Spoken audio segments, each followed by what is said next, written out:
Oh, we have here the Eight of Earth energy, King of Air. Someone here could be using yung kanya ritong trabaho para i-distract ang kanyang sarili.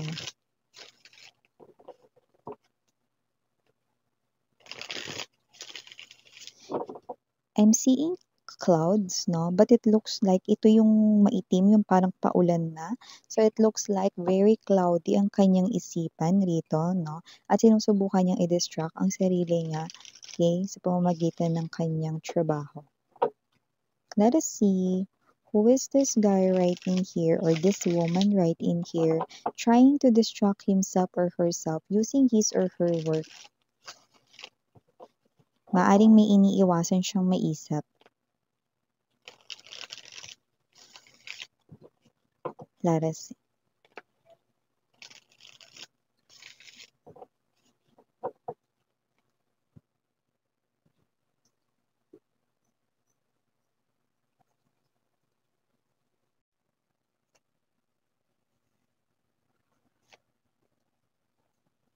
Oh,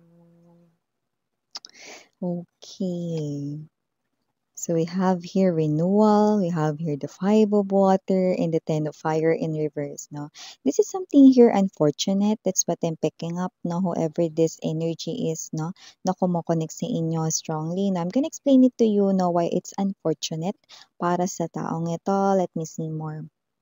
Top energy is the renewal. We also have here the presence of the nine of air energy, four of water energy, ten of air is also present in this reading for you guys. No, and yeah. Wow, moon energy, center of the reading beside the strength card right in here. Nine of water, awakening. Okay, awakening right here is the hangman energy.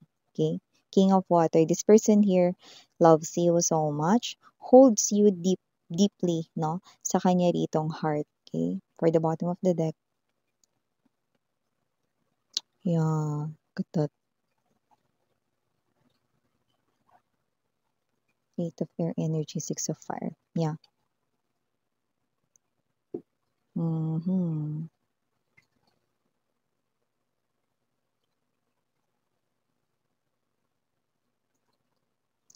Okay, so hi and hello there, collective. My name is Yan. Welcome new subscribers, returning tambayers. Thank you sa inyong walang sawang love and support for me. At kung hindi niyo pa notes, meron pa tayo na main channel ng The High Priestess. Ang link po niyan down below. Yeah, we just heard that song. Hindi ko kaya ang limutin kita. Masdan mo lumuluha ang aking mga mata. Yan. Ay naku, isa na naman 'no, ang pinaiyak ninyo. Umiyak tuloy, yan 'no, kasi nga with the five of air energy, this person right here, yeah, okay? That's an indication, another confirmation from the angel guides 'no, na kung sino man ito 'no, the unfortunate part right here nito 'no, is that this person here is crying 'no, sobbing, yan 'no, hikbi, pag-iyak 'no, paghagulgol, yeah, that's the word 'no, that's the word, okay?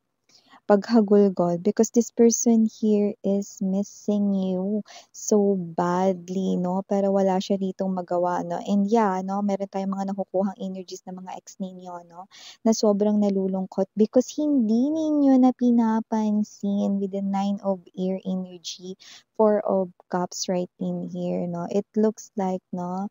You've already walked away from this person here and you've decided to disconnect from this person here for good. Yeah, no? And this is this person's karma right here, no? Umiyak na nga talaga. So nakikita natin dito na itong person na to mga babes, no? Is talagang nalulumbay, nalulungkot ngayon because with the renewal right in here, judgment, this person here, no, had decided talaga rito na magbalik sa inyo but it looks like ano pa nga ba ang magagawa ko? Ayaw na sa akin ni collective. Yan.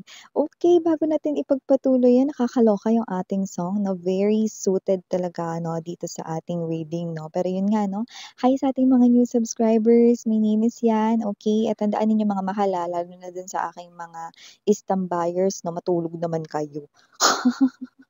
At syempre huwag niyo kakalimutan lahat tayong gender dito, babae, lalaki, LGBT, lahat po ay welcome, okay? You can also switch roles and you also have your free will if you wanna claim the messages or hindi 'no. So, timeless tayo dito so puwedeng ito ay nangyayari na yes, that strongly that I'm getting right here, okay?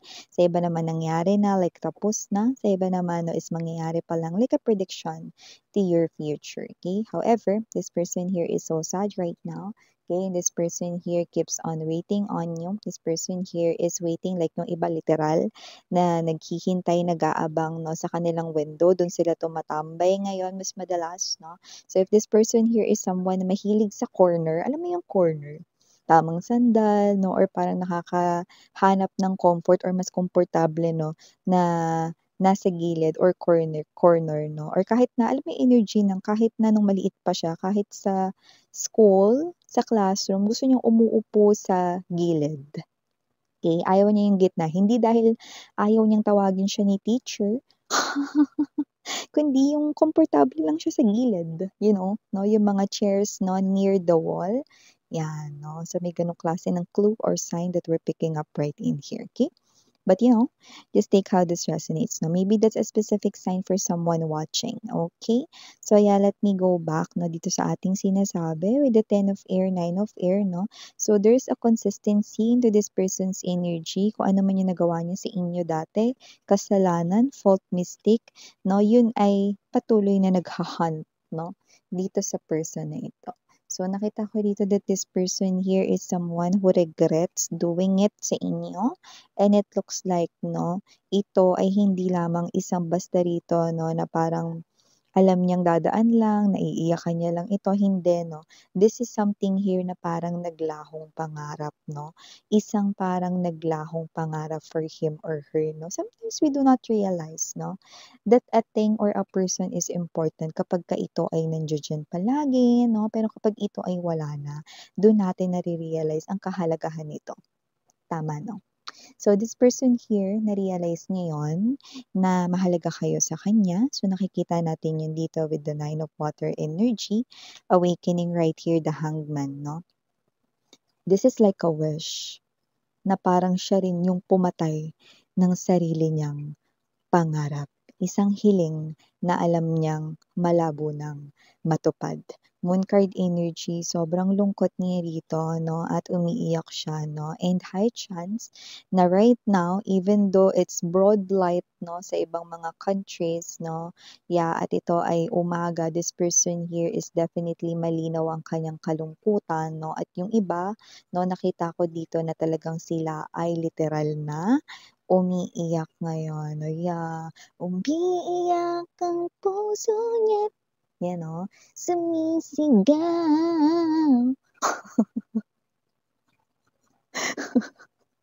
Yeah, 'no, gano'ng klase ng energy. Kaya kasi naman 'tong energy na 'to mga babes 'no, nakita natin dito 'no, na panay-panay ang isip niya dito sa inyo 'no. And this person here is someone na hindi niya masyadong naaasikaso ang kanyang sarili ngayon. King of Water energy right in here, Strength card right in here, and Awakening 'no. Wala kasi yung kanyang focus 'no, sa kanya rito 'no, na gawain everyday, the usual na ginagawa niya, out of focus 'no, yung kanyang mind dito 'no. So nakita ko lang dito na ang nag-o-occupy ng halos lahat ng kaniyang thoughts 'no, ay ikaw, sweetheart. Yes, ikaw na nakikinig ngayon 'no, at ikaw na nakatingin at nanonood sa iyong screen 'no, ng cellphone, tablet, handaphone, desktop, computer, ano man ang gamit mo, sweetheart. So nakita ko dito that this person here is someone 'no, na gusto niya sana 'no,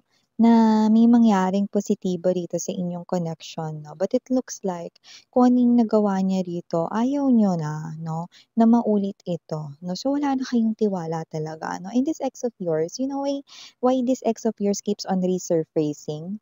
Okay, kung bakit laging lumalabas 'no, na parang number sa lotto. ang inyo ritong ex 'no, na binggong-bingo na talaga 'no, kung itataya ninyo. Kasi nakita ko dito that in this ex of yours marami-rami at parami pa sila, dadami pa lalo ito 'no, na ano Miss 'yan, na makukuha nating energies. Bakit kanyo? Kasi itong person na 'to 'no is mas lalo ritong mare-realize niya at mas lalong ipakikita ni universe 'no, na ang kanyang pinakawalan, who happens to be you, ay isa talagang isang kayamanan na sana dapat ay kanyang iningatan, 'di ba? So, nakakita tayo rito ng mas dadagsa pa ang mas maraming energies ng exes 'no, kasi nakita ko dito 'no, na mas marami pa siyang mga bagay na pagsisisihan in the upcoming days right here 'no. Yeah, this loss of connection, this loss of relationship 'no, is talaga naman na such a huge loss para dito sa tao na 'to because this really affects this person's entire or whole life. Yan, no? And for the bottom of the deck, we have the dreamer. Okay, searching right here, and there's this eight of water. I do see that you're searching right here, no, sa iyong sarili. Hinanap mo rin talaga rito, no, yung iyo ritong worth, no, na parang nare-realize mo unti-unti, no, na nakalimutan mo yung sarili mo because you focus too much, no, dito sa tao na to, no, and then after all of the things that you have done, this person here, mas pinili pa rin niya rito, no, na i-betray kayo. Yeah, Ten of Air energy is betrayal right here. But it looks like the angel, no, sa middle, holding this hourglass. This is the hourglass right here, no, of every human being. We have this hourglass.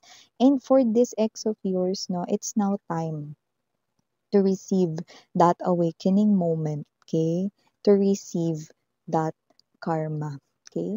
Not tumikastigo lang, pero para rin turuan siya ng isang malaking leksyon, no?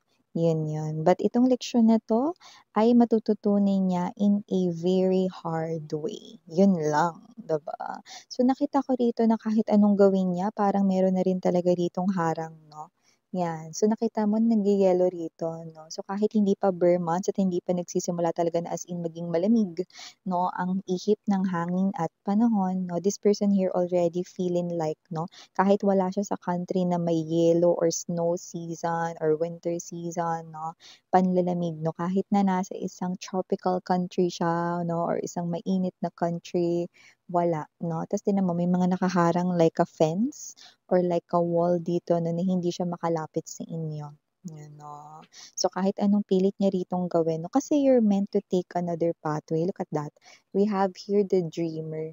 That's why you walk away because you're meant to take a different pathway 'no. So, nakita ko rito that this butterfly 'no, this child is you, okay?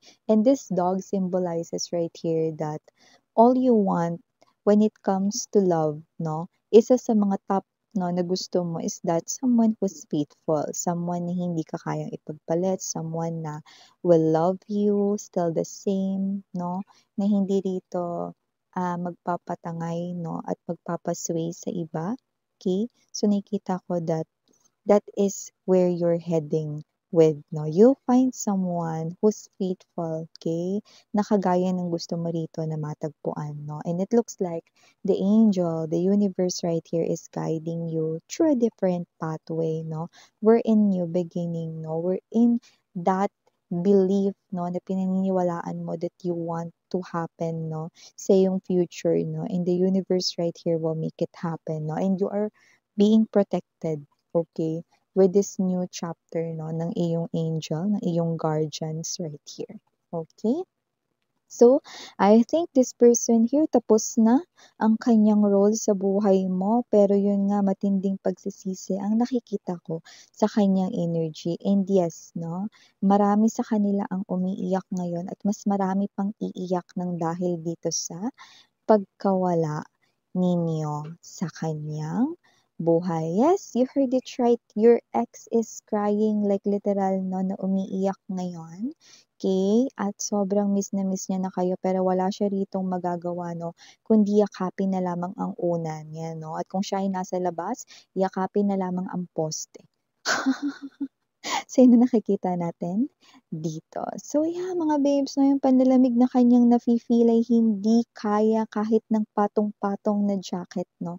Ang pangungulila niya sa inyo rito ay talaga naman na very, very strong, pero wala siyang magagawa to take you back sa kanyang life because you've already decided to take a different pathway where your angels ay nili-lead or gina-guide kayo.